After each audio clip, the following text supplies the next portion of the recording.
அல்ஹம்துலில்லாஹ். அளவற்ற அருளாளனும் நிகரற்ற அன்புடையனுமாகிய அல்லாஹ்வின் திருப்பெயரால் ஆரம்பம் செய்கின்றோம்.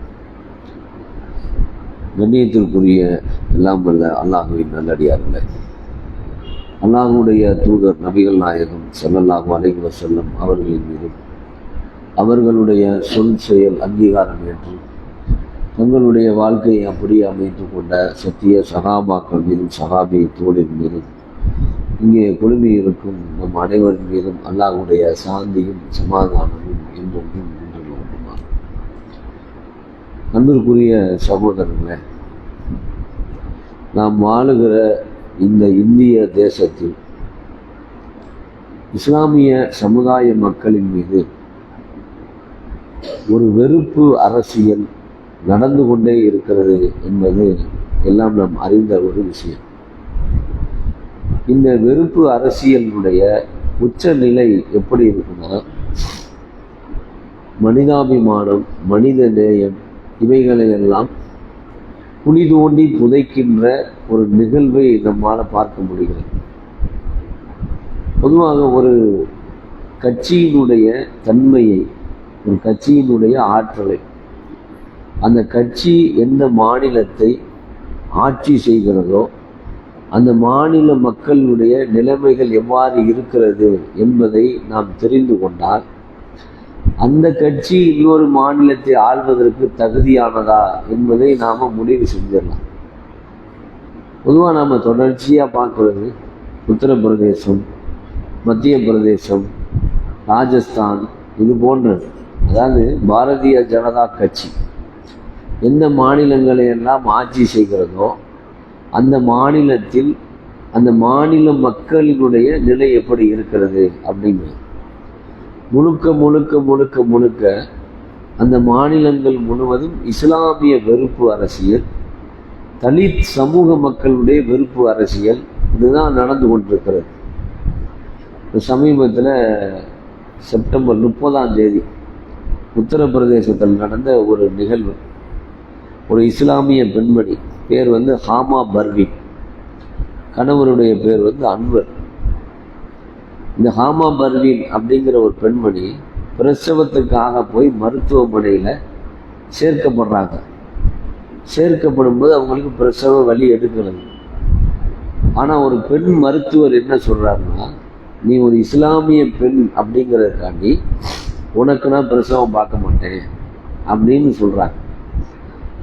பார்க்க மாட்டேன்னு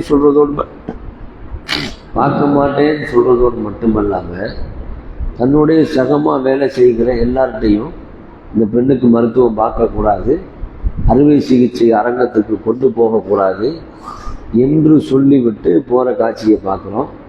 அந்த இஸ்லாமிய பெண் சமூக வலைதளங்களில், பத்திரிகைகளில் இந்த செய்தியை சொல்லும் பொழுது ஒரு மாநிலத்தில் ஒரு இஸ்லாமிய வெறுப்பு எந்த அளவுக்கு விதைக்கப்பட்டிருக்கு.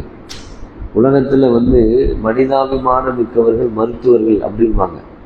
ஒரு பெரிய குற்றவாளியை கூட என்ன செய்வாங்க, மருத்துவமனையில் தான் சிறை கைதிகளுக்குன்னே மருத்துவ பிரிவு வச்சுருப்பாங்க. ஒரு தூக்கு தண்டனை கைதி சாகிறதுக்கு முன்னாடி கூட என்ன செய்வாங்க, முழுமையாக அவரை செக் பண்ணி முழு ஆரோக்கியமாக இருக்கிறார் அப்படின்னு சொல்லி மருத்துவர் சான்றிதழ் கொடுத்த பிறகுதான் தூக்குல கூட போடுவாங்க அப்படிங்கிறத நம்ம பார்த்துருக்கோம். இப்போ ஒரு மருத்துவருடைய மனதில் கூட இவ்வளவு இஸ்லாமிய வெறுப்பு விதைக்கப்பட்டிருக்குன்னா அந்த மாநிலத்தில் பாரதிய ஜனதா கட்சியினுடைய ஆட்சி அரசியல் முறைகள்லாம் எப்படி இருக்கு. இப்போ அந்த விதையை தான் தமிழ்நாட்டில் என்ன செய்கிறாங்க, தூவுறாங்க. இந்த தமிழ்நாட்டில் இங்கே விதைக்கப்படுகிற விதை என்னது, பாரதிய ஜனதா என்கிற ஒரு கட்சியை விதைத்து உத்தரப்பிரதேசத்தை போன்று மத்திய பிரதேசத்தை போன்று, மத்திய பிரதேசத்துல எல்லாம் இருமல் மருந்து டானிக்கு குடிச்சு 20 குழந்தைங்க இறந்து போச்சான் ஆஸ்பத்திரியில். இருமல் மருந்து டானிக்கு குடிச்சு அது அந்த அளவுக்கு பிரச்சனையாக இருக்கிற காட்சியை பார்க்கணும். இப்போ நிர்வாக ரீதியாக ஒரு பொறுப்பற்ற தன்மை இருக்கிற காட்சியை பார்க்கலாம். மத ரீதியான வெறுப்பு அரசியல் செய்யக்கூடிய பார்க்கலாம்.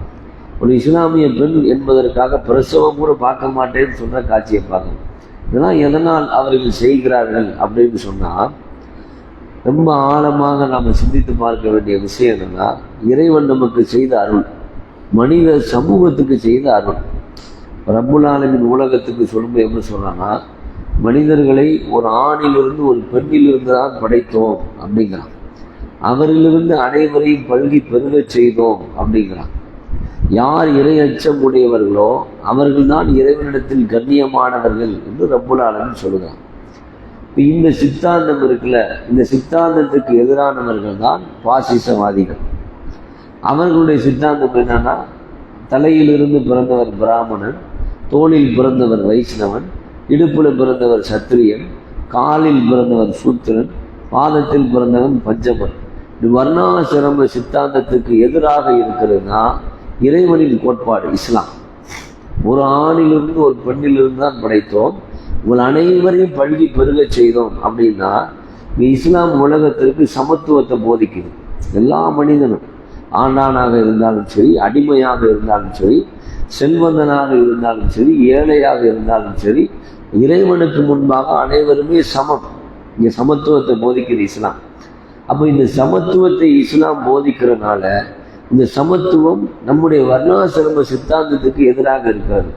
அப்போ அதை நம்பிக்கை கொண்ட இஸ்லாமியர்களை ஒழித்து விட்டால் இஸ்லாத்தை ஒழிச்சிடலாம் அப்படிங்கிறது தான் பாசிசவாதிகளுடைய சிந்தனை.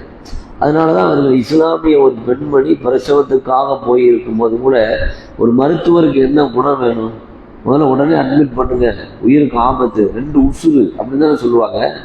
ஆனால் அதை பற்றி சிந்தனை கவலைலாம் அதை பார்க்காதீங்க அப்படின்னா என்ன ஆகும்? பிரசவம் ஒரு பெண்மணிக்கு சிக்கலாயிட்டா உலகத்திலே பெரிய வேதனை பிரசவ வேதனை.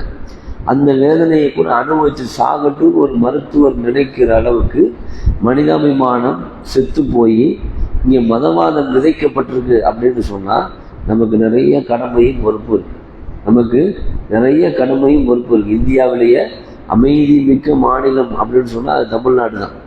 அமைதியான மாநிலம், கலாச்சார ரீதியாக நாகரீக ரீதியாக ரொம்ப அமைதியான மாநிலம் எதுனா தமிழ்நாடு. அந்த தமிழ்நாடு என்கிற இந்த மாநிலத்தையே நாசக்காடாக ஆக்க ஒரு கூட்டம் அப்படியே தவித்து கொண்டிருக்கிறது அப்படின்னா அவர்கள் வருங்கால சந்ததிகளை எல்லாம் பாலடிக்க காத்திருக்கிறார்கள் அப்படின்னா நமக்கு நிறைய கடமையும் பொறுப்பு இருக்கிறது.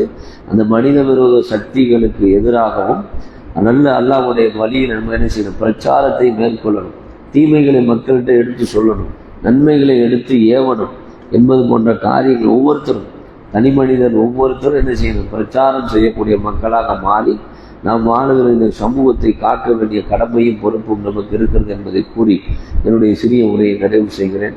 வாகிருத மாநாட்டில் வந்து இல்லாஹி ரப்பில் ஆலமீன். அஸ்ஸலாமு அலைக்கும் வரஹ்மத்துல்லாஹி வபரகாத்துஹு. சுப்ஹானக அல்லாஹும்ம வ பிஹம்திக அஷ்ஹது அல்லா இலாஹா இல்லா அன்த அஸ்தக்ஃபிருக வ அத்தூபு இலைக். அஸ்ஸலாமு அலைக்கும்.